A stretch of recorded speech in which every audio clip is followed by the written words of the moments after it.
This weekend, the UFC crowned their first African-born, raised and trained champion in Dricus Du Plesis. He beat Sean Strickland for the middleweight title. In this video, I'm going to break down whether I think it was a robbery or whether I think it was a correct result, and also I'm going to look at some of the fights on the main card. Overall, I think it was a pretty disappointing night for the Canadian fans. From the get-go, the Canadian fighters never really showed up. They didn't put in a great performance for their fans. Obviously, throughout the prelims, we had 8 Canadian fighters.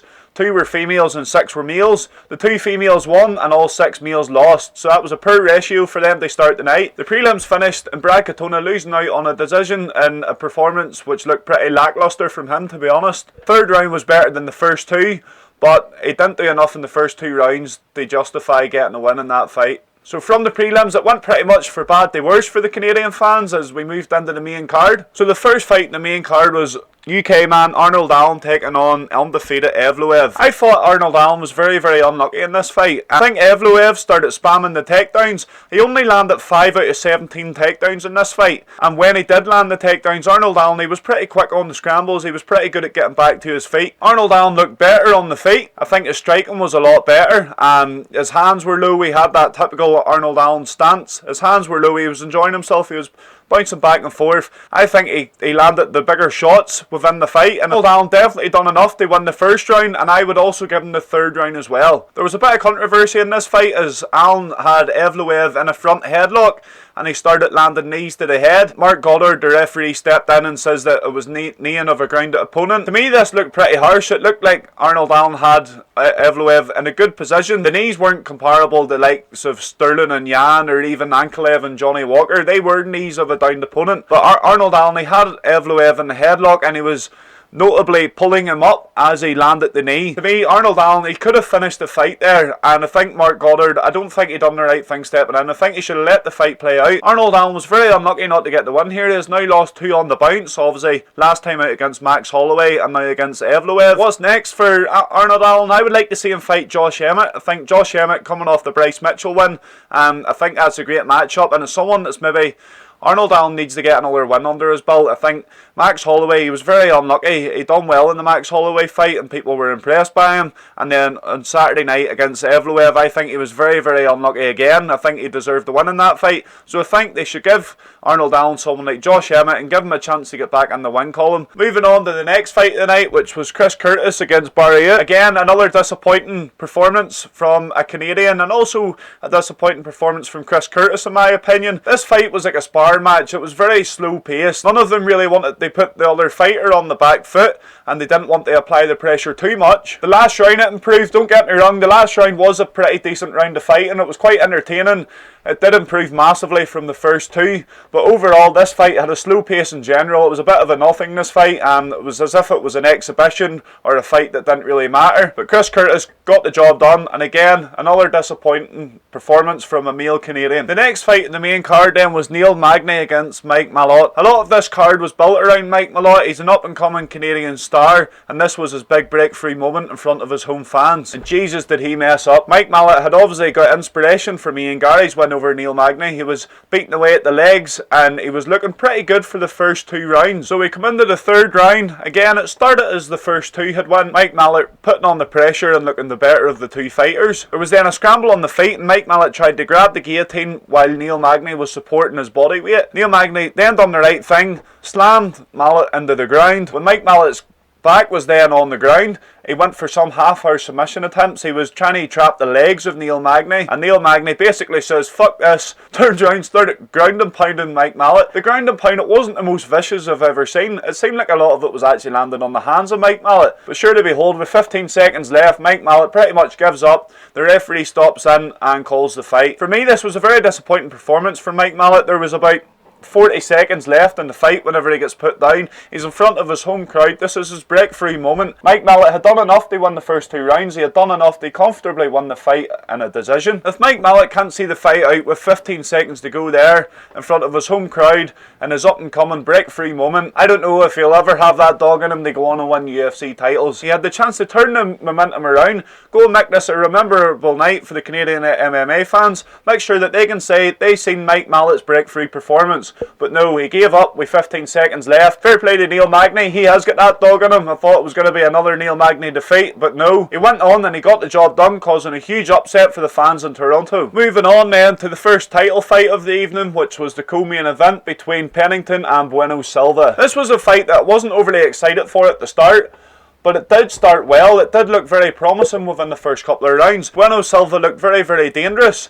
but it just seemed as if she ran out of steam and she really lacked experience. Bueno Silva looked very good on the ground in this fight, although when it came to the striking exchanges, Pennington was getting the better of her. As the fight dwindled away, Bueno Silva's experience, or lack of experience, really started to show. For the Canadian fans, I think this was another disappointment. This is a title fight and it ended with Bueno Silva, who is clearly down on the cards, lying in the ground with her hands behind her head, inviting Pennington to come and play under her guard. Pennington was never going to do that. Pennington was obviously up on the cards. That is on Bueno Silva to come and take it to Pennington, to try and take the fight away from her in those last couple of seconds, those last couple of exchanges, and she didn't do that. This is a title fight. This is the top level of the women's bantamweight division, and you have Bueno Silva lying there on the ground with her hands behind her head to finish the fight. For a fight that started so well, it was disappointing that it ended in such a boring and non-aggressive way from Bueno Silva. So moving on to the fight that kind of saved the card, it was the main event of the evening, Sean Strickland against Dricus Du Plesis. I said in my prediction video this was going to be a very close and a very tight fight,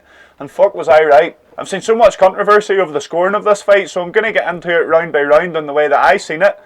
To be honest, whenever I was watching the fight, I thought that Sean Strickland had done enough to win it. That was my initial reaction of it. I probably was slightly biased as I did want Strickland to win the fight, but I thought that he had done enough. But now I've went back and I've rewatched it, and I do think the results went the right way.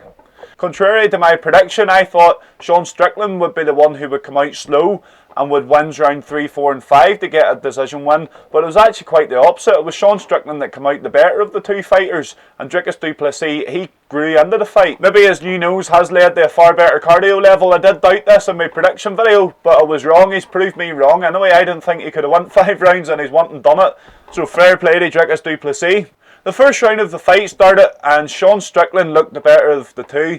He was really pumping that jab out. His jab looked really, really dangerous. He was struggling to throw anything after the jab, but the jab was enough to manage the distance and control where the fight was taking place. Dricus Du Plesis did land a takedown, but Sean showed his great takedown defense. He managed to get back up onto his feet pretty quickly before Dricus Du Plesis could control him on the ground. Round 1 was a Sean Strickland win outside of the takedown, which Sean Strickland got up from anyway. I don't think Dricus Du Plesis landed too much. So we move on to round 2. Round 2 is the swing round. This is the one where there's been lots of controversy online, and whoever you pick to win round 2, you probably pick to win the fight. My initial reaction was that Sean Strickland won round 2, although when I went back to rewatch it and I looked at the stats, round 2 was actually one of the rounds that Dricus Du Plesis landed slightly more than what Sean Strickland did. Again, it was a very tight round. There wasn't a massive amount that happened in the round, but it was a tight round, and I think Dricus Du Plesis, I think he did edge it. I think he did do enough. And saying that, if you had a pick Sean Strickland, I can completely see why as well. This is one of them rounds where you could ask 100 people to judge it, and I don't think you would still come up with a definitive answer. It was very, very tight,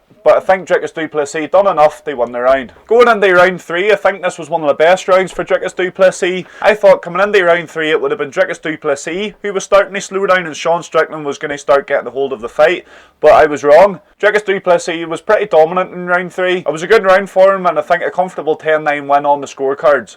We heard at the end of round 3, Sean Strickland's corner was saying to him that they didn't like that round, so I was expecting Sean Strickland to come out, put a bit more pressure on Dricus in the 4th round, and he did try and do so, but Dricus Du Plesis, he managed to use his wrestling very well in the 4th round, and I think that's what made it look so dominant for him. There was a lovely volley drop Dricus Du Plesis landed in this round, and it really shows how good his wrestling is, to be able to take Sean Strickland down with such ease and make it look as nice as that. Round 4 finished, and I think it was a pretty comfortable 10-9 round to Dricus Du Plesis. So going into the 5th round, you'll either have it 3-1 Dricus Du Plesis, as given round 2 to Dricus, or you'll have it 2-2 given round 2 to Sean Strickland. Round 5 was one where we seen quite an obvious winner. Sean Strickland, he really did do well in this round. The striking looked very, very good. Sean Strickland was pissing with blood in this round. There was a cut above his eye and a cut below his eye. Sean Strickland did put on Twitter that he felt he got knocked with Dricus Du Plesis' head, which was what caused one of these cuts. In the video, you can't see too much, but you can see a slight head clash. I don't think it's enough to warrant any controversy or to put Dricus Du Plesis' result down as a robbery or anything like that. So with Sean Strickland clearly winning round 5, I scored the fight 48-47 in favour of Dricus Du Plesis. In MMA, it's very subjective when it comes to scoring. It's even different to the likes of Jiu-Jitsu, where you've got a scoring system where you know, coming into the last few seconds, if you're 2 or 3 points down, you might need a takedown, you might need a guard pass, you know exactly what you need. But MMA is so subjective, and sometimes that works for you and sometimes it works against you. In this fight, it didn't work for Sean Strickland. For people that think Sean Strickland won, I can completely see why. And also for people that think Dricus Du Plesis won, I can completely see why. This is one of them fights we're never going to have a definitive answer. It's quite similar to the Islam Makhachev and Volkanovski fight, where it's very, very tight. Both fighters done really good things, and both fighters done things which surprised us. But because MMA judging is so subjective, the fight could have won anyway. I don't think it's fair for the term robbery to be thrown around on any side. This fight was not a robbery. There was no clear-cut winners. It was a very tight fight, and a very good fight at that, a very technical fight. But in my opinion, I think the judges got it right. So what's next for the middleweight title, and what's next for Sean Strickland? Israel Adesanya has already come out on Twitter and said that he wants to fight with Dricus. He said, "This arc of my story was written long ago. Our paths are destined to cross again. Stay tuned for the next episode. Thanks for watching. We write history." And he's also attached some videos. Quite an interesting training video of January 2016. Israel Adesanya is sparring and Dricus Du Plesis kind of gets in the way and they say sorry to each other. Little did they know then that this would be where their paths have led them now. 8 years on from when this video happened, these two are now going to be fighting for the middleweight title. When will this fight take place? There's people saying UFC 300. I don't think it'll take place in UFC 300. I think UFC 300 is pretty stacked as it is.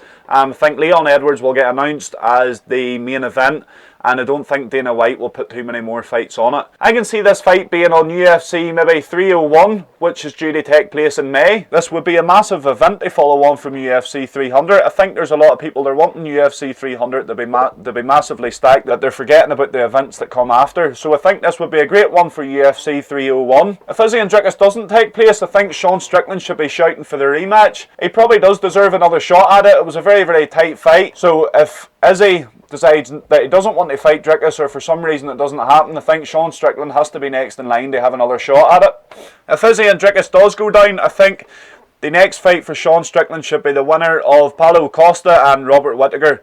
This would be another great matchup, and I think it's the logical one to make for the UFC middleweight division. So that brings us to the end of today's video. I think we'll see debates going on about this fight for quite a while on Twitter. Whether you think Dricus won or you think Sean won, you've got a reason to believe it. There was no robberies here. It was a tight fight. It could have went either way.